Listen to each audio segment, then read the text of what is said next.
ದುಬಾರಿ ಬೆಲೆಯ ಕಾರ್ಗಳಿಗೆ ಪೂಜೆಯನ್ನು ಸಲ್ಲಿಸುತ್ತಾರೆ. ಅಲ್ಲಿಗೆ ನವರಾತ್ರಿಯ 9ನೇ ದಿನದ ಆಯುಧ ಪೂಜೆ ಕೊನೆಗೊಳ್ಳುತ್ತೆ. ದಸರಾ ಹಾಗೂ ಆಯುಧ ಪೂಜೆ ಹಿನ್ನೆಲೆ ಕೆಆರ್ ಮಾರ್ಕೆಟ್ನಲ್ಲಿ ಪೂಜಾ ಸಾಮಗ್ರಿಯ ಖರೀದಿಯ ಭರಾಟೆ ಜೋರಾಗಿದೆ.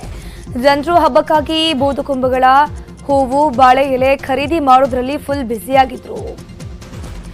ಇತ್ತ ಯಾದಗಿರಿ ನಗರದ ಸುಭಾಷ್ ವೃತ್ತದ ಬಳಿಯ ಮಾರ್ಕೆಟ್ನಲ್ಲಿ ಸಂಜೆಯಿಂದಲೇ ಜನರು ಪೂಜಾ ಸಾಮಗ್ರಿ ಖರೀದಿಗೆ ಮುಗಿಬಿದ್ದಿದ್ರು. ಈಗಾಗಲೇ ಹೂವುಗಳ ಬೆಲೆ ಗಗನಕ್ಕೇರಿದೆ.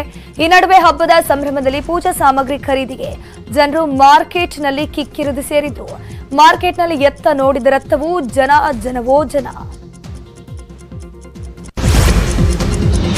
ನಾಡಹಬ್ಬ ಮೈಸೂರು ದಸರಾ ಹಿನ್ನೆಲೆಯಲ್ಲಿ ಶನಿವಾರ ಎಲ್ಲರ ಆಕರ್ಷಣೆಯಾದ ಜಂಬೂ ಸವಾರಿ ನಡೆಯಲಿದೆ. ಇದಕ್ಕೆ ಈಗಾಗಲೇ ಸಕಲ ತಯಾರಿ ಮಾಡಿಕೊಳ್ಳಲಾಗಿದ್ದು, ಚಿನ್ನದ ಅಂಬಾರಿ ಹೊರೋದಕ್ಕೆ ಕ್ಯಾಪ್ಟನ್ ಅಭಿಮನ್ಯು ರೆಡಿಯಾಗಿದ್ದು, ಐತಿಹಾಸಿಕ ಗಜಪಡೆಯ ಜಂಬೂ ಸವಾರಿ ನಡೆಯಲಿದೆ. ಇನ್ನು ಜಂಬೂ ಸವಾರಿ ಕಣ್ತುಂಬಿಕೊಳ್ಳೋಕೆ ಸಾವಿರಾರು ಸಂಖ್ಯೆಯಲ್ಲಿ ಮೈಸೂರಿಗೆ ಪ್ರವಾಸಿಗರು ಆಗಮಿಸ್ತಾ ಇದ್ದು, ಜಂಬೂ ಸವಾರಿ ಜೊತೆಗೆ ಮೆರವಣಿಗೆಯಲ್ಲಿ 51 ಸ್ತಬ್ಧ ಚಿತ್ರಗಳು ಸಾಗಿ ಬರಲಿವೆ. ವಿಶ್ವವಿಖ್ಯಾತ ಜಂಬೂ ಸವಾರಿಗೆ ಕೇವಲ ಒಂದೇ ದಿನ ಮಾತ್ರ ಬಾಕಿ ಇದೆ. ಜಂಬೂ ಸವಾರಿಗೂ ಮುನ್ನ ನಡೆಯುವ ವಜ್ರಮುಷ್ಟಿ ಕಾಳಗಕ್ಕೆ ಭರ್ಜರಿ ಸಿದ್ಧತೆಯನ್ನು ಮಾಡಿಕೊಳ್ಳಲಾಗುತ್ತಿದೆ. ಶನಿವಾರ ವಜ್ರಮುಷ್ಟಿ ಕಾಳಗ ನಡೆಯಲಿದ್ದು, ಈ ಬಾರಿ ವಜ್ರಮುಷ್ಟಿ ಕಾಳಗಕ್ಕೆ 4 ಜಟ್ಟಿಗಳನ್ನು ಆಯ್ಕೆ ಮಾಡಲಾಗಿದೆ. ಬೆಂಗಳೂರಿನ ನಾರಾಯಣಸ್ವಾಮಿ, ಮೈಸೂರಿನ ಬಲರಾಮ್ ಒಂದು ಜೋಡಿಯಾದರೆ, ಮತ್ತೊಂದು ಜೋಡಿಯಾಗಿ ಚನ್ನಪಟ್ಟಣದ ರಾಘವೇಂದ್ರ ಮತ್ತು ಚಾಮರಾಜನಗರ ಶ್ರೀನಿವಾಸ್ ಜಟ್ಟಪ್ಪ ಆಯ್ಕೆಯಾಗಿದ್ದಾರೆ. ಮೈಸೂರು ದಸರಾದ ಪ್ರಮುಖ ಆಕರ್ಷಣೆಗಳಲ್ಲಿ ವಿದ್ಯುತ್ ದೀಪಾಲಂಕಾರ ವಿಶಿಷ್ಟವಾಗಿದ್ದು, ಸೂಜಿಗಲ್ಲಿನಂತೆ ನೋಡುಗರನ್ನ ಸೆಳೀತಾ ಇದೆ. ನಗರದ ಪ್ರಮುಖ ರಸ್ತೆ ವೃತ್ತಗಳೆಲ್ಲ ಆಕರ್ಷಕ ದೀಪಾಲಂಕಾರದಿಂದ ಕಂಗೊಳಿಸ್ತಾ ಇದೆ. ಜನರು ವಾಹನಗಳಲ್ಲಿ ಸಂಚರಿಸ್ತಾ ವೀಕ್ಷಿಸಿ ಸೆಲ್ಫಿ, ಫೋಟೋ ಕ್ಲಿಕ್ಕಿಸಿಕೊಂಡು ಸಂಭ್ರಮಿಸ್ತಾ ಇದ್ದಾರೆ. ಈ ವಿಜೃಂಭಣೆಯ ವೈಭವವನ್ನ ಕಣ್ತುಂಬಿಕೊಳ್ಳೋಕೆ ಜನಸಾಗರವೇ ಮೈಸೂರಿಗೆ ಹರಿದು ಬರ್ತಾ ಇದೆ. ಪರಿಣಾಮ ನಗರದ ಪ್ರಮುಖ ರಸ್ತೆಗಳಲ್ಲಿ ಟ್ರಾಫಿಕ್ ಜಾಮ್ ಕೂಡ ಉಂಟಾಗ್ತಾ ಇದೆ.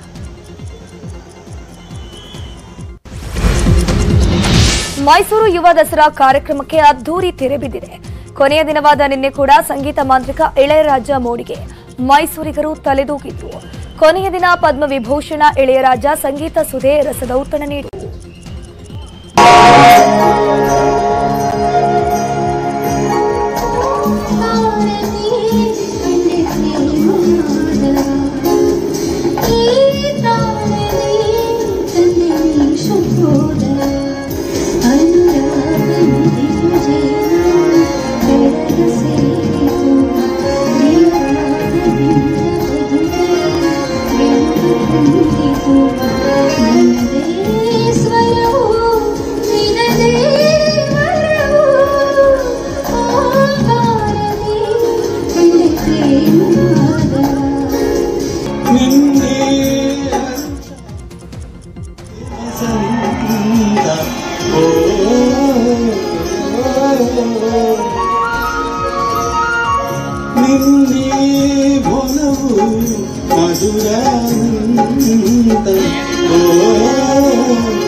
ಬೀದರ್ ಜಿಲ್ಲೆಯ ಕುಂಬಾರವಾಡದಲ್ಲಿ ಮಹಿಳೆಯೊಬ್ಬರು 48 ವರ್ಷಗಳಿಂದ ವಿಶೇಷವಾಗಿ ದಸರಾ ಆಚರಣೆ ಮಾಡಿಕೊಂಡು ಬರ್ತಾ ಇದ್ದು, ಕಾಳಿಕಾ ದೇವಿ ಭವಾನಿ ಮಾತಾ ದೇವಸ್ಥಾನದಲ್ಲಿ ಅಂಗೈಯಲ್ಲೇ ಘಟಸ್ಥಾಪನೆ ಮಾಡಿಕೊಂಡು ದೇವಿ ಆರಾಧನೆಯನ್ನ ಮಾಡ್ತಾ ಇದ್ದಾರೆ.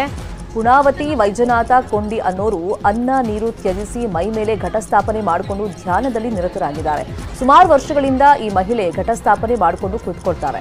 ಪ್ರತಿ ವರ್ಷ ಅನ್ನ ನೀರು ತ್ಯಜಿಸಿ ದೇವಿ ಆರಾಧನೆಯಲ್ಲಿ ತೊಡಗಿಕೊಳ್ತಾರೆ. ಈ ಸಮಯದಲ್ಲಿ ಏನೇ ಹರಕೆ ಇದ್ರೂ ಈಡೇರುತ್ತೆ. ಭಕ್ತರ ಸಂಖ್ಯೆಯು ಹೆಚ್ಚಾಗಿರುತ್ತೆ ಅಂತ ಹೇಳಿದ್ದಾರೆ. ಚಲುವ ಚಾಮರಾಜನಗರ ದಸರಾ ಮಹೋತ್ಸವ ಹಿನ್ನೆಲೆಯಲ್ಲಿ ಜಿಲ್ಲಾ ಕೇಂದ್ರ ಚಾಮರಾಜನಗರ ವಿದ್ಯುತ್ ದೀಪಾಂಗಳಿಂದ ಜಗಮಗಿಸ್ತಾ ಇದೆ. ಇನ್ನು ನಗರದ ಪ್ರಮುಖ ವೃತ್ತಗಳು, ಚಾಮರಾಜೇಶ್ವರ ದೇವಸ್ಥಾನ, ಆಡಳಿತ ಭವನ, ಜನನ ಮಂಟಪ ಮೊದಲಾದ ಕಟ್ಟಡಗಳು ವಿದ್ಯುತ್ ದೀಪಾಲಂಕಾರದಿಂದ ಕಂಗೊಳಿಸುತ್ತಿವೆ. ವಿಜಯದಶಮಿ ಹಬ್ಬದ ಹಿನ್ನೆಲೆಯಲ್ಲಿ ಹುಬ್ಬಳ್ಳಿಯ